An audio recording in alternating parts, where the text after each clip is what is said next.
화이팅!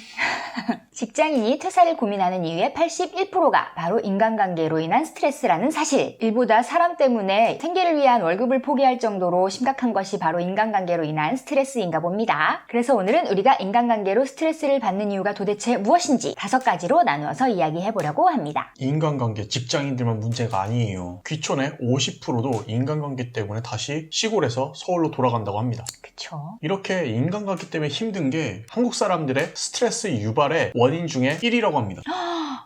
그렇지. 그리고 그 다음이 돈 버는 거. 생활비 벌기 너무 힘들다. 그리고 뭐 3위, 4위, 5위 이거는 격차가 너무 나서 말할 것도 없어요. 그냥 1위, 2위. 근데 되게 재밌는 점은 뭐냐면요. 그 스트레스를 주고받는 사이가 바로 우리라는 거예요. 그렇지. 서로 누군가에게는 스트레스를 주는 사이, 누군가는 스트레스를 받는 사람. 그렇지? 네. 저 역시도 아마 어디 가서는 스트레스 유발자일 수도 있죠. 그렇죠. 내가 알지 못하는 사이에. 근데 한 명 한 명 만나보면 나쁜 사람 없어요. 다 좋은 사람 같아요. 그렇죠. 티를 안 내고 있는 건가? 앞에서? 그냥 뭐 누가 문제다라고 하게 되면은 전 국민이 다 문제일 수도 있어요. 근데 그렇게 되면 해결될 수가 없죠. 그냥 사람을 안 만나는 것밖에 답이 없는 거예요.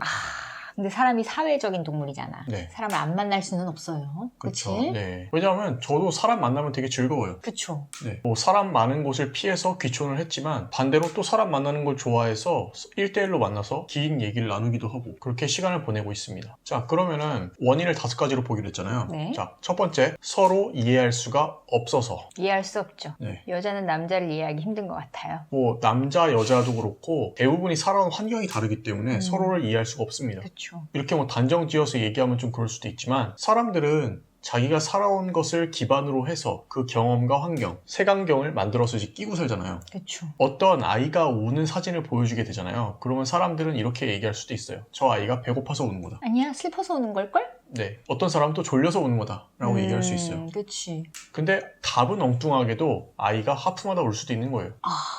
그 마음은 그 애밖에 모르는 거구나. 네. 우리는 모든 거를 객관적으로 본다고 생각을 하지만 절대 주관적으로 볼 수밖에 없는 게 사람입니다. 그렇구나. 결국에 내가 아닌 이상 100% 알기는 어려운 거네. 자기 자신도 자신을 모를 수도 있습니다. 그렇다면 서로가 이해할 수 없는 상황 도대체 어떻게 해야 될까요? 대화를 해서 풀어야 되나? 대화를 해도 이해할 수 없는 부분이 있기 때문에 대화만으로는 풀 수는 없어요. 그럼 어떻게 해야 되죠? 그냥 마음적으로 그냥 너가 그렇구나 하고 넘어가야 돼요.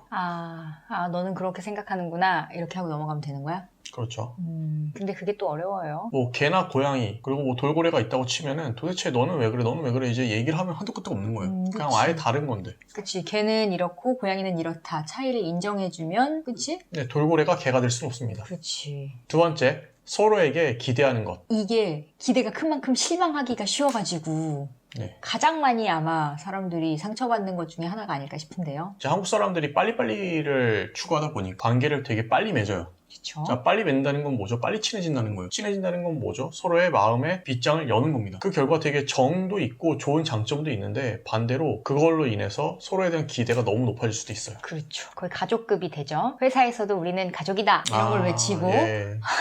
되게 이제 뭐 계속 이제 주구장창 얘기하는 게 이제 가족이다라는 개념인데 우리 사회 자체가 정형화되어 있는 관계라는 게 있어요. 그리고 그거에 따른 책임도 있고 각자마다 상황이 다른데 그렇게 정형화되어 있는 틀 안에 관계가 맺어지게 되면요. 고부 간의 갈등, 그리고 부부 간의 갈등, 그리고 학생과 선생님과의 갈등, 직장 동료의 갈등 이런 다양한 문제점이 계속 나타나게 됩니다. 그렇구나. 네. 그 사회적인 틀 안에 그 관계를 맞춰버렸기 때문에 그렇구나. 네, 너는 이래야 돼. 그치. 라는 그 이야기가 나오게 되는데 뭐 옛날에 그 며느리가 시부모님 말씀을 아무리 잘 듣는다고 해도 고부 간의 갈등이 없던 건 아니에요. 그쵸. 남편이 가운데서 죽어납니다. 네. 가운데서 잘해야죠. 시어머니도 되게 힘들고요. 그리고 며느리 같은 경우에는 화병이 납니다. 뭐 반대로 시어머니가 화병이 날 수도 있죠. 그치. 그러니까 딱 기대하는 게 있어요. 내가 기대했던 며느리는 이런 모습, 내가 기대했던 남편의 모습은 이런 모습. 근데 그 모습에서 어긋나는 순간 계속해서 실망만 하게 되는 거예요. 그렇지. 얼마나 기대가 컸겠어요. 여자친구가 생기면 뭐 이런 게 되게 좋을 거야 라는 환상, 뭐 아내가 생기면 이런 게 좋을 거야 라는 환상. 그게 좋은 만큼 생각지 못했던 문제들도 함께 같이 옵니다. 근데 사실 부부간의 관계는 내가 원하는 남편의 상은 이런 거야. 이런 걸 나에게 해줬으면 좋겠어. 이런 대화를 해서 약간 맞춰나갈 수가 있잖아. 그래서 원래 결혼하고 한 2, 3년 맞추느라 되게 힘들다 이런 얘기를 많이 하거든.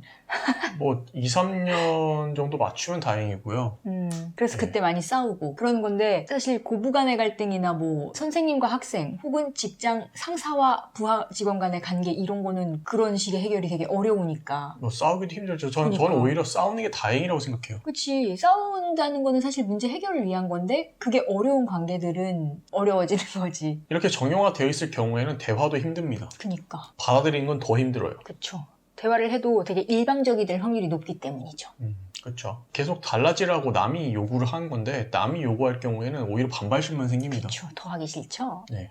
그러니까 누구나 다 그래요. 음. 그냥 심부름을 할 때 우리가 5분 거리 슈퍼를 간다고 하더라도 내가 껌 사 먹으러 가는 거랑 그치. 내가 지금 뭐 하고 있는데 막 억지로 시켜가지고 가는 거랑 완전 다른 그쵸. 문제입니다. 네. 같은 행위를 하더라도. 근데 이렇게 기대 수준이 높으면 높을수록 단절로 이어지게 돼요. 그치. 근데 가장 슬픈 거는 부모님이 자식들한테 계속 정형화되어 있는 그 관계를 강요하다가 그냥 아예 연락 두절. 그치. 그럼 기대치를 낮추는 게 해답인데 그렇죠. 어떻게 그렇게 할 수 있죠? 툭 까놓고 얘기하면 돼요. 내가 이걸 원하는데 해줄 수 있냐? 라고 물어보게 되면 그쪽에서 어떻게 할까요? 해줄 수 있는 건 해줄 수 있지 않을까? 네, 생각 외로 해줄 수 있는 부분까지는 해줄 수 있습니다. 근데 죽어도 못하는 부분에선 거절할 수가 있죠. 그치. 근데 건강한 관계의 기본은 거절하는 거죠.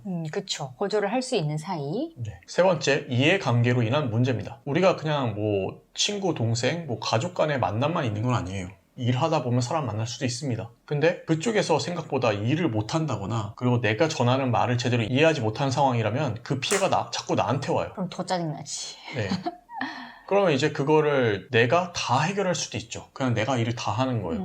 근데 그렇게 되면 건강한 관계가 아닐 수밖에 없는 게 나중에 확 폭발하는 거잖아. 그렇죠. 참고 참다가. 그러니까 일은 당장 해결되는 것 같더라도 나중에 그러니까 내 안에 계속 원망만 쌓이게 되는 거죠. 그치. 누군가를 미워하는 거예요. 누군가를 미워하거나 질투하거나 그런 감정이 그 사람한테 해악되는 것보다 나한테 해악이 됩니다. 맞아. 미워하면 나만 손해라는 말이 있지. 네, 맞습니다. 그 사람은 아무것도 모르는데 나 네. 혼자 싫어하고 미워하고 볼 때마다. 네 번째, 내 마음과 같지 않기 때문에. 보통 사람 간의 커뮤니케이션 있잖아요. 뭐 이런 얘기 하잖아요. 대화로 풀어라. 근데 저는 대화 자체가 한계가 있다고 생각해요. 사실 세상 모든 것들을 언어로 정형화 시켰기 때문에 그 언어가 모든 걸 표현한다 생각되지만 그렇지가 않아요. 내가 A를 얘기한다고 하더라도 상대방은 B로 받아들일 가능성이 매우 높습니다. 그렇죠. 근데 말만 그런 게 아니에요. 행동도 마찬가지입니다. 그냥 뭐 이제 나는 아무 생각 없이 했던 행동이 상대방한테는 되게 거북스러운 행동이 될 수도 있는 거죠. 그치. 상처가 될 수도 있는 거고. 네. 내가 아무리 좋은 마음을 갖고 상대방한테 접근을 한다고 하더라도 그게 호의로 받아들여지지 않는 경우가 많아요. 뭐 객관적인 입장에서 봤을 때는 되게 이해가 되지 않겠죠. 하지만 당사자 입장에서는 또 그게 다른 얘기예요. 그치. 사실 그런 거는 받아들이는 사람이 어떻게 받아들이냐가 중요한 거잖아. 근데 저는 그렇게 생각해요. 그거를 거절할 수 없는 분위기가 되었다는 게 너무 아쉽습니다. 맞아. 내가 거절을 못하는 일이 계속 많아지게 되잖아요. 그럼 나는 계속 가면을 쓸 수밖에 없어요. 그치. 그게 진정한 건강한 관계일까? 그치. 가식적인 관계. 그럼 웃고는 있어도 별로 건강한 관계는 아니에요. 차라리 싸우는 게 낫습니다. 이런 걸 기본 전제로 하게 되면은 빨리 친해지는 건 더 위험해요. 왜냐하면은 사람은 기본적으로 내 마음이 선의로 했다고 해서 호의로 받아들여지지 않을 수 있는데 빨리 친해지게 되면 서로 잘 모르잖아요. 그치. 그러니까 나는 잘해주려고 하면 할수록 상대방은 거북스러워질 수 있는 거죠. 그럼 빨리 친해진 만큼 빨리 멀어지게 될 수도 있겠다. 네, 아까도 얘기했지만 단절할 가능성도 높습니다. 안타까운 일이네.